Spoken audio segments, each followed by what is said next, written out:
आज सुबह से ही घर में खूब चहल पहल हो रही थी। सभी बच्चों ने मिलकर खूब धमाचौकड़ी मचा रखी थी।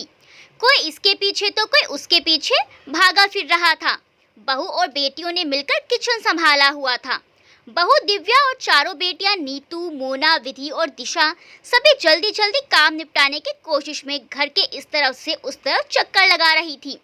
बेटा विवान भर आंगन में फोन पर व्यस्त था। उसके दोनों बच्चे आंचल तथा मोहक एक दूसरे के पीछे रंग लिए दौड़ रहे थे।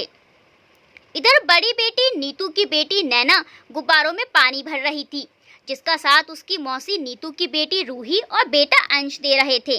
सबसे छोटी बेटी दिशा का बेटा पकौड़े के चक्कर में किचन के पास ही घूम रहा था। विधि का बड़ा बेटा वर्णित अपने मामा से चिपका हुआ था, तो दूसरा 4 साल का बेटा वेद लट्टू घुमाने में मगन था, जबकि घनश्याम जी बड़े प्यार से अपने नाती पोतों को निहार रहे थे। तभी दिशा का बेटा देव हाथों में रंग लिए अपने नाना जी के पास आया और उनको रंग लगाने की कोशिश करने लगा। अब घनश्याम जी को रंग लगाना न भाता था। आखिरी बार अपने धर्म पत्नी रजनी के साथ होली खेली थी। अब रजनी के चले जाने के बाद उनका होली के रंग में सरोवर होने का कोई इरादा न था और ना ही भांग के पकौड़े खाने का। इधर देव को रंगों के साथ घनश्याम जी को रंग लगाता देख बाकी बच्चों का चंचल मल भी मचल उठा और वो सब भी अपनी पिचकारी और पानी भरे गुब्बारे ले उनकी ओर दौड़ पड़े। अब बेचारे घनश्याम जी अपने हाथों से उन्हें रोकने की कोशिश करने लगे, परंतु वर्णित ने पिचकारी की नाल नाना जी की तरफ कर ली। इधर जैसे ही उसने पिचकारी चलाना चाही, नाना जी ने अपने हाथों को मुंह पर रखते हुए एक तरफ पीछे हटाने की कोशिश की और वो सीधा धड़ाम से नीचे गिर गए। नीचे गिरते ही घनश्याम जी की आंख खुल गई। साथ में रहने वाले विकास जी भी दौड़े आए और पूछा, घनश्याम जी ज्यादा चोट तो नहीं आई? सभी वृद्ध जनों ने मिलकर उठाया। सबने चोट का पूछा, तसल्ली दी और ध्यान रखने का कहा। थोड़ी देर बाद सब चले गए, परंतु विकास जी वहीं बैठे रहे। सबके जाने के बाद विकास जी पूछने लगे, भाई अगर ज्यादा चोट लगी हो तो दवाई मंगा लेते हैं, परंतु घनश्याम जी ने मना कर दिया। असल चोट तो दिल पर लगी थी। दिल पर लगी चोट का भी भला इलाज संभव हो पाया है? विकास जी कुछ देर और बैठे रहे, फिर वो भी चले गए। घनश्याम जी तो मानो उनके जाने का इंतजार ही कर रहे थे। उनके बार बार तबीयत पूछने या दिलासा देने से उनकी सोच में विघ्न पड़ रहा था। अब वो दोबारा बिस्तर पर लेट गए और अपने सपने के बारे में सोचने लगे। यह आज कैसा सपना आया मुझे, जिसकी कभी कल्पना भी नहीं की जा सकती। यह तो केवल सपना ही संभव हो सकता है, हकीकत में तो कहाँ ऐसी होली संभव है। वो तो बड़े खुशनसीब माता पिता होते होंगे जिनकी सब संतान मिलकर किसी त्योहार का आनंद ले। यह सब सोचकर फिर से अपनी पत्नी रजनी को याद करते करते वो अतीत के सागर में गोते लगाते हुए डूबने लगे।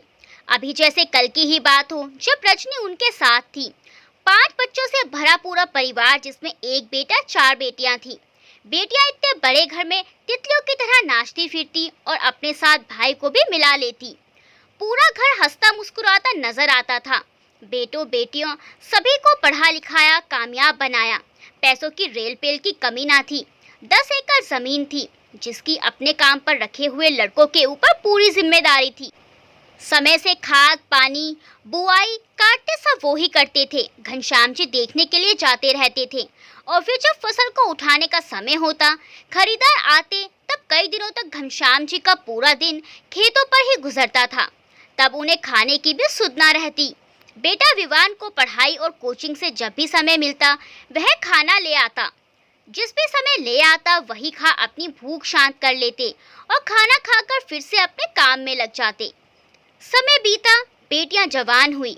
बेटा भी जवानी में अपने बाप पर गया था। गांव भर में उस जैसा जवान कोई ना था। लंबा कद, चौड़ा सीना, काले बाल, साथ में गोरा रंग, बिल्कुल बाप पर गया है। बहू के ऊपर काला तिल उसे अपनी माँ से मिला था। चारों बेटियां भी एक से बढ़कर एक सुंदर थी। जो भी देखता बस देखता रह जाता। दोनों माता पिता के सुंदर सुशील होने के सभी गुण उनके संतान में मौजूद थे। बारी बारी करके चारों बेटियों का विवाह हो गया। रजनी तो जैसे चारों बेटियों के जाने के बाद बुद्धि ही बन गई। कभी कोई बेटी आती तो कभी कोई बेटी। बहुत कम ऐसा होता जो चारों बेटियां एक साथ मायके आती थी। आज नीतू का फोन आया था जी। कल अपने पति और बच्चों के साथ आ रही हैं। रजनी जी ने अपने पति घनश्याम जी को भोजन परोसते हुए कहा। तो घनश्याम जी भी सुनकर गदगद हो उठे। भाग्यवान, बड़ी अच्छी खबर सुनाई है तुमने तो। लाओ, इसी बात पर कुछ मीठा हो जाए। हाँ जी, मुझे मालूम था आप ये खबर सुनकर मीठा जरूर मांगेंगे, इसीलिए मैंने पहले ही खीर बना ली थी। रुकिए, लाती हूँ। रजनी जल्दी रसोई से जाकर खीर ले आई और अपने पति को परोस दी। वाह वाह रजनी, आज भी तुम्हारे हाथों में वही जादू है जो 30 साल पहले हुआ करता था। घनश्याम जी खीर खाते रहे और अपनी पत्नी के गुणगान करते रहे। तुम्हें खाना नहीं खाना है क्या? जी बस अभी खा लूंगी। आज बेटी के आने की खबर सुनकर पेट भर गया था, बस थोड़ी देर में खा लूंगी। ठीक है, खा लेना, मैं अब थोड़ी देर सस्ता कर फिर खेत जाता हूँ। घनश्याम जी कहकर लेट गए। रजनी जी ने बर्तन समेटे और किचन चली गई। थोड़ा सा काम किया, फिर खाना खाया और लेट गई। कब आंख लग गई पता ही नहीं चला। घनश्याम जी थोड़ी देर बाद उठे, पत्नी को सोता देख आराम से उठकर खेत चले गए। थोड़ी ही देर में विवान कॉलेज और कोचिंग से लौट आया। माँ को जगाया, हाथ मुंह धोए और खाना खाकर सो गया। फिर थोड़ी देर बाद उठकर पढ़ने बैठ गया। रजनी जी ने नीतू के आने की खबर विवान को भी दी तो वह भी खुश हो गया और फिर पढ़ाई में मशगूल हो गया। रात हो चली, घनश्याम जी भी घर लौट आए। खाना वाना खाया और सब सो गए। अगले सुबह नीतू अपने पति और बच्चों के साथ घर आई। विवान का कॉलेज सुबह जल्दी था, वह बहन के आने से पहले ही कॉलेज के लिए निकल पड़ा। दोनों माता पिता ने अपनी बेटी और जमाई की खूब आवभगत की।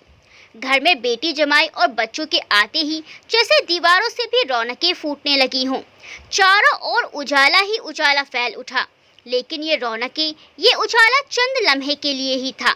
ये तब तक ही रहा जब तक नीतू ने अपने विदेश जाने वाली खबर अपने माता पिता को नहीं सुनाई थी। जैसे ही बेटी और जमाई ने अपने विदेश जाने वाली खबर अपने माता पिता को सुनाई, घर में तुरंत सन्नाटा पसर गया। मम्मी पापा, हम आपको यही बताने के लिए आए हैं कि हम परसों विदेश के लिए निकल रहे हैं। वहाँ नौकरी का अच्छा ऑफर प्राप्त हुआ है, तो बस वहीं जाने का सोचा है। फोन पर बता सकते थे हम लोग आपको, लेकिन सोचा इस बहाने आपसे मिलना भी हो जाएगा। परंतु विवान से अब भी मिलना नहीं हुआ। यह सब सुनकर दोनों माता पिता की आंखों में चमक भी थी और साथ साथ उदासी भी थी। लेकिन बेटा, विवान तो शाम में आ जाएगा, रजनी जी ने मन में सोचते हुए कहा। तो नीतू बोली, नहीं मम्मी, हम शाम तक कहाँ रुक सकते हैं, बहुत काम बाकी है जो निपटाने हैं। बेटा, काम तो होते ही रहेंगे, परंतु अपने भाई से तो मिलकर जाना, घनश्याम जी ने भी उदासी भरे लहजे में कहा। तो बेटी और जमाई एक साथ बोले, नहीं नहीं पापा जी, शायद 3 महीने बाद हमारा चक्कर लगे, तब मिल लेंगे विवान से। और विवान को तो आप लोगों ने बताया ही होगा ना, वह कर लेता आज की छुट्टी। बेटा, उसके इम्तिहान सर पर हैं, इसीलिए जाना पड़ा। कोई बात नहीं पापा, फिर मिल लेंगे, अब आप लोग हमें जाने की इजाज़त दीजिए। और इतना कहकर बेटी और जमाई बच्चों को लेकर चले गए। दोनों माता पिता भी क्या कर सकते थे, अब बेटी पराई हो चुकी थी, वह अपने पति के मुताबिक चले, दोनों खुश रहे, बस यही माता पिता चाहते थे। विवान शाम में आया, उसने देखा दीदी और जीजाजी आए और उससे बिना मिले ही चले गए, परंतु वह इस बारे में ज़्यादा सोचना नहीं चाहता था। उसने प्रतिदिन की तरह खाना खाया और पढ़ने बैठ गया। दिन गुजरते गए। विवान के इम्तिहान होकर ख़त्म हुए तो नौकरी की तैयारी में लग गया। अच्छे नंबरों से पास था तो जल्दी ही अच्छी कंपनी में नौकरी भी लग गई। रजनी जी और घनश्याम जी अब अकेलापन महसूस करने लगे थे। एक बेटी के बाद दूसरी बेटी ने भी यह खबर सुना दी कि दूसरे शहर में शिफ्ट हो रहे हैं। बेटे का सहारा था, किंतु वह भी रात में ही घर आता, तो अब दोनों माता पिता और बेसुध से हो गए। परंतु घनश्याम जी अपनी पत्नी से बहुत प्यार करते थे। वे हमेशा यही चाहते थे कि उनकी पत्नी हमेशा खुश रहे। खाने पीने, पहनने ओढ़ने की कभी कोई कमी न होने के कारण भी रजनी जी को अंदर ही अंदर अपनी संतान के बिछड़ने का दुख खाया जा रहा था। अब बस एक आस और बाकी थी कि विवान का विवाह अपने हाथों से करूं, बहू के साथ रहूं और पोते पोतियों का सुख भोगूं। किंतु इसी दौरान यह खबर सुनने को मिल गई कि विवान ने शादी कर ली। अपनी कंपनी में साथ काम करने वाली लड़की ईशा से विवान कोर्ट मैरिज कर ईशा को घर ले आया। इस बात ने दोनों माता पिता को और तोड़ डाला। दोनों ने विवान के विवाह को लेकर बहुत सपने संजोए हुए थे, किंतु विवान ने सारे सपनों पर पानी फेर डाला। इस बात को भी दोनों माता पिता ने सीने में दफन कर लिया। उन्होंने विवान और ईशा को कुछ नहीं कहा। रजनी जी अब भी यही चाहती थी कि अपनी बहू के साथ अच्छे से रहूं। उन्होंने ईशा को बहुत प्यार दिया, किंतु ईशा आज़ाद ख्याल की लड़की थी। उसे इस सब में घुटन महसूस होती थी। वह अपने सास ससुर को पसंद नहीं करती थी। उसने विवान से कहना शुरू कर दिया था कि हम अलग घर में रहेंगे। विवान भी उसकी हर बात सर आंखों पर रखता था। एक दिन विवान ने बोल ही दिया कि मुझे मद्रास की कंपनी से अच्छा ऑफर मिल रहा है, हम वहीं चले जाएंगे। यह खबर सुनकर तो दोनों माता पिता पर बिजलियां टूट पड़ी। दोनों माता पिता ने खूब समझाया, बेटा इतना बड़ा घर है, ज़मीन है हमारी यहाँ, तुम्हारा ही तो है सब कुछ, तुम यहीं रहो, इसी घर में रहो, दूसरे शहर में जाकर मत बसो। बेटा तुम ही तो हमारा एकमात्र सहारा हो। तुम्हारी बहनें तो सब अपने अपने घर चली गई, तुम तो हमारे साथ रहो। दोनों माता पिता समझाते रहे, किंतु विवान पर तो ईशा का रंग सवार था। वह कहाँ मानने वाला था और अपनी पत्नी को लेकर मद्रास चला गया। दोनों माता पिता उसके जाने से बहुत टूट चुके थे और बेटे के जाने का गम रजनी जी से बर्दाश्त नहीं हो पा रहा था। उनकी तबीयत दिन पर दिन बिगड़ती चली गई और एक दिन रजनी जी घनश्याम को अलविदा कहकर दुनिया से रुखसत हो चली। माँ के मरने की खबर सब बच्चों को दी गई। नीतू तो विदेश से आ ना सकी। बाकी बच्चे एक दिन के लिए आकर अपने पिता को अकेला छोड़ सब अपने अपने ठिकानों पर जा पहुँचे। घनश्याम जी को अब यह घर खाने को दौड़ रहा था। घर के एक कोने से बच्चों की किलकारियां और उनके पीछे दौड़ती भागती पत्नी रजनी नजर आ रही थी। वह घर के कोने कोने को देखकर बौखला उठते थे। उनका मन करता जैसे अपना सर दीवारों में देकर मारूं। उनका ख्याल उनके यहाँ काम पर रहने वाले लड़के रख लिया करते थे, परंतु वह किसी तरह करार ना पाते थे। कई दिन तक यही सिलसिला रहा। फिर एक दिन उन्होंने मन ही मन एक दृढ़ निश्चय लिया। उन्होंने अपने यहाँ काम पर रहने वाले लड़कों को बुलाया, उनसे ज़मीन की देखभाल करने को कहा और खुद अपने घर में ताला डाल वृद्धाश्रम में रहने के लिए चले गए। वो दिन और आज का दिन, उन्हें रहते रहते यहाँ कई महीने गुजर चुके हैं। आज भी होली का सपना देखा और गिर पड़े, फिर से अतीत के सागर में डूब गए। तब जाकर वे अपने अतीत के सागर से बाहर आए जब उनकी तीसरे नंबर की बेटी उनसे मिलने आई और जिद कर अपने साथ अपने घर ले गई। वहां से चौथे नंबर की बेटी अपने घर ले गई, परंतु घनश्याम जी का कहीं मन नहीं लगा। वह वापस वृद्धाश्रम जा पहुंचे, जहां अब उनका मन लगने लगा था। सभी वृद्धजनों के साथ उनका समय कैसे बीत जाता पता ही नहीं चलता था। एक दिन उनका बेटा बहू वृद्धाश्रम आ पहुंचे और घनश्याम जी से मिले। घनश्याम जी की आंखों में चमक सी आई, किंतु वह चमक भी ज्यादा वक्त के लिए नहीं थी। पापा हम घर गए थे, वहां देखा तो ताला लगा हुआ था। खेत पर गए, लड़कों से पूछा, तब जाकर पता लगा कि आप यहाँ हैं। आपने इतने बड़े घर में ताला क्यों डाला है? उसे बेच भी तो सकते थे। चलो कोई बात नहीं, आप बेच दीजिए और ज़मीन भी बेचकर मुझे मेरा हिस्सा दे दीजिए। मद्रास में मैंने प्लॉट देखा है, मैं उसे खरीदना चाहता हूँ, मुझे पैसों की ज़रूरत है। हाँ पापा जी, आप इस काम को जल्द कीजिए, हमारे पास इतना वक्त नहीं है। ईशा ने भी अपने पति की बातों में बातें मिलाते हुए कहा। तो घनश्याम जी की बेटा बहू को देखकर जो आंखें खुशी से चमक रही थी, वह आंखें अब गुस्से से दहकने लगी और उन्होंने वहाँ सभी वृद्ध जनों को जमा कर लिया और कहने लगे, क्यों भाई लोग, आप लोग ही इस बात का फैसला कीजिए कि जब बेटा बहू दोनों वृद्ध माता पिता को छोड़ चले जाएं और इसी गम में उनकी माँ दम तोड़ दे और सालों साल माता पिता की खबर ना ले और एक दिन अचानक आकर वह जायदाद में हिस्सा मांगे तो क्या करना चाहिए। वहाँ मौजूद सभी वृद्ध जन कहने लगे कि ऐसे बेटा बहू को तो बेदखल कर देना चाहिए, एक फूटी कौड़ी के हकदार नहीं है। ऐसे बच्चे जो बुढ़ापे में अपने माता पिता का सहारा न बन सके। फिर तो सभी वृद्ध जनों ने घनश्याम जी के बोलने का नंबर भी न आने दिया। विवान और ईशा को खूब खरी खोटी सुनाई तो उन दोनों का सर शर्म से झुक गया और अपने पिता के पैरों में गिरकर माफी मांगने लगे। घनश्याम जी ने पिता होने के नाते उन्हें माफ तो कर दिया, परंतु साफ साफ कह दिया कि सारी जायदाद मेरे खुद की मेहनत की है।